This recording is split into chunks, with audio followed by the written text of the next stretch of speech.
Hey guys, uh, today is National Coming Out Day, and as many of us know, coming out is difficult, to say the least. It's scary, and coming out of a closet that's a proverbial closet that's cold and dark and lonely, and coming out and being accepted with open arms is just, it's overwhelming, you know?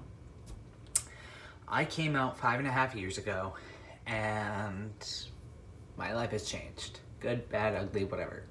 But it's changed. And I couldn't be more thankful to be staring at the person I am today. You know, I've gone through a lot, relating and not relating to my transition, and I'm surprised that I am where I am. I'm surprised I ever came out to somebody more than my grandmother who passed away, or my best friend who passed away when we were little. By little, I mean like 10. You know, like I'm surprised I had the courage to do so. And ever since I came out, you know, I've made new connections, healthy connections. I've made not so healthy connections as well. Comes with the territory, I guess. Not within the LGBTQ plus community, but just a different life or whatnot can come with different aspects.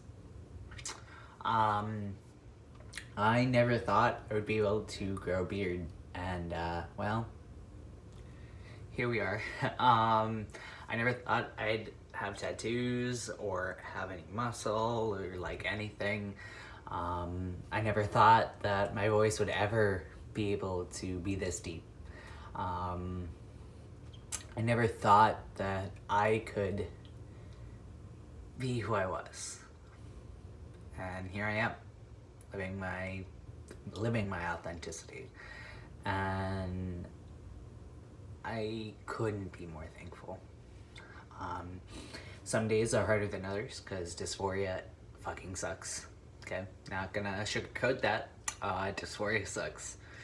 For those of you who don't know what dysphoria is, be thankful. Dysphoria, in plain terms, is basically for people who don't feel like their natural born gender, or their sex. And they identify with neither sex, or they identify with the opposite sex, or what have you. And basically dysphoria just, it gnaws at you. Sometimes it reminds you that you're not the gender that you want to be, or lack thereof. You know what I mean? I'm not sure how to describe it, but it is painful. Not physically, but mentally. And it's not something I ever wish upon anybody. Because if I could cure dysphoria for every person out there who has it, or who deals with something like it on a daily basis, I would rid the world of it. I really would if I could. It's that bad. Yeah. But, yeah. So, on this day about 5 years ago, I posted a video on Facebook, and I think on here, of me giving my coming out story.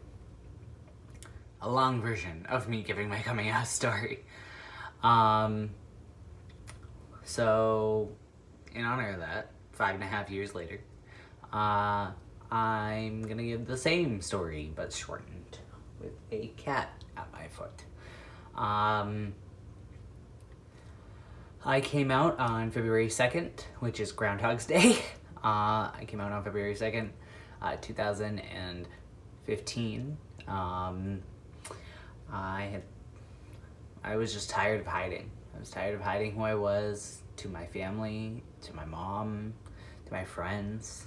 You know, I was tired of constantly hating myself.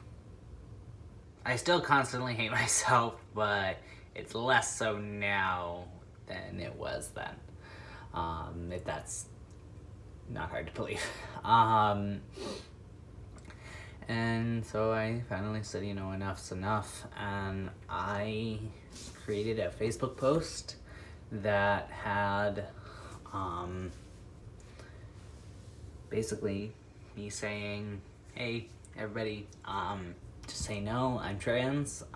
When I first came out, I was going by the name Max, because I Googled the name, and I was like, alright, sweet, whatever. And, when you first come out, usually, you kind of try out a few names, or maybe in private before you come out, you try out a few names, something like that. For me, I tried out Max, and then I tried to try out Chase, and all of my buddies were like, how about Marcus, you don't? And finally I found Marcus, and for some odd reason, it just kind of clicked, and I liked it, and it fit. And my middle name is Preston, so I picked that because the possibly greatest man in the world that I will ever meet or know was my Uncle Matt. And he passed away recently, or this year. And, that just makes me even prouder to say that his middle name is also my middle name. He made a tremendous difference in my life growing up. He was the dad that I never actually had, and, he wasn't there 100%. He wasn't there 100% of the time, but he was there. He taught me more than my dad ever will and ever has. All of my smarts, even though sometimes I'm pretty sure I don't have any, all of my political smarts come from him and my mom. Come from my Uncle Matt and my mom. My street smarts, I basically don't have any. But so that's my middle name, and then my last name stayed the same.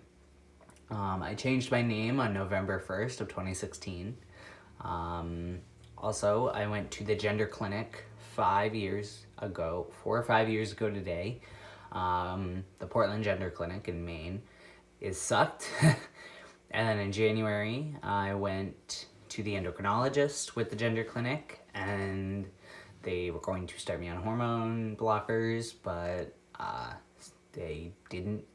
And then a year and a half ago, on March 3rd of 2019, I started testosterone, and here we are.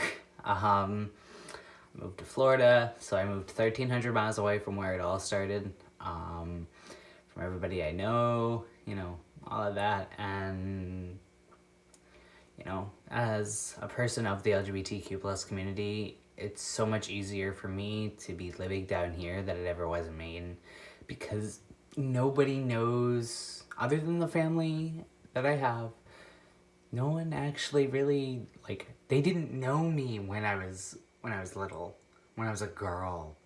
I tell my mom that was the phase, okay? One time she asked me, did you have a phase? You must have had a phase. I know you had an emo phase, because let's be honest, I had an emo phase, and yeah. And, I keep telling her, my dead name, person, that came out of your womb, that was a phase. I'm still the same person, I'm just happier, which sometimes is hard to believe, but I'm a happier and healthier human being.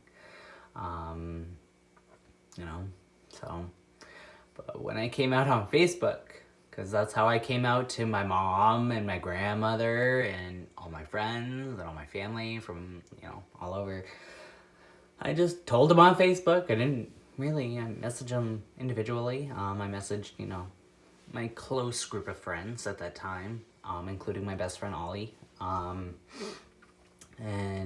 I told them, and then I went next door and I told my best friend Taylor, what was the deal, and, we were both kind of confused as to what that meant as a whole, but you know, it is what it is. 5.5 years later, here I am, saving money actively for top surgery. I'm 18 now, and I own a car. I got my license in August, and now I own a car. It's a hand-me-down, and I actually kind of like it. And I live in a place where I'm not afraid to be, to live. I might live in a state where I am afraid to be who I am in public, where I'm afraid to tell anybody who I am in public, including employers. But, you know, that's a small price to pay. I'd rather people know me as Marcus and who I present, and who I am than who I'm not. I'm still working on changing my gender marker, and that's a work in progress. Top surgery is on the way. And yeah, you know, I'm living the dream. You know, I graduated and I'm going to college, and I honestly cannot believe that I've made it this far. Now, to all of the people out there who are watching this, who are wanting to come out and wanting to, you know, just be themselves, you know, do it. If your family doesn't accept you, if your friends don't accept you, I accept you. Now, I know that I'm only one person, but my friends and my family all over, they'll accept you, they'll love you, they'll welcome you into their home with open arms, especially on holidays. If you get kicked out, there are places you can go. There are people you can call. You can call me. I don't care if I live 18,000 miles away from you. I don't care if I live 2 continents away from you. You can call me. You know, just email me, whatever, you know. And I'll help you find people within your area. If you're close by, I'll give you some directions to my house. You know, like, coming out is a scary thing, and that's why, and especially with this administration in office, I find that I'm hiding myself more and more. I also live in a red state, which means a Republican state, very, very Republican, very, very straight cisgender male oriented, and it's kind of scary, and it's kind of scary to live, but here I am, and I'm just trying to do my best, keep my head down, and just kind of move on. But you know, I'm comfortable with that. I'm comfortable with who I am and who I present and all of that. But it gets better, and as cheesy as that sounds, it's actually really true. So yeah. Happy National Coming Out Day, everybody. And yesterday was Mental Health Awareness Day, so these subjects don't go hand in hand. Let's just kind of say a prayer, take a moment, whatever you do, however you like to honor people who aren't here, let's do that. Light a candle, something. Just take a moment and just think about the people who aren't here with us to celebrate these occasions, and to celebrate our milestones as a community and individually. It's important that we recognize the people who meant a lot to us that aren't necessarily here anymore. Or at least that's the way I perceive it. So, yeah. So peace, love, and happiness. Stay true, stay you, and never forget that you are never, ever alone.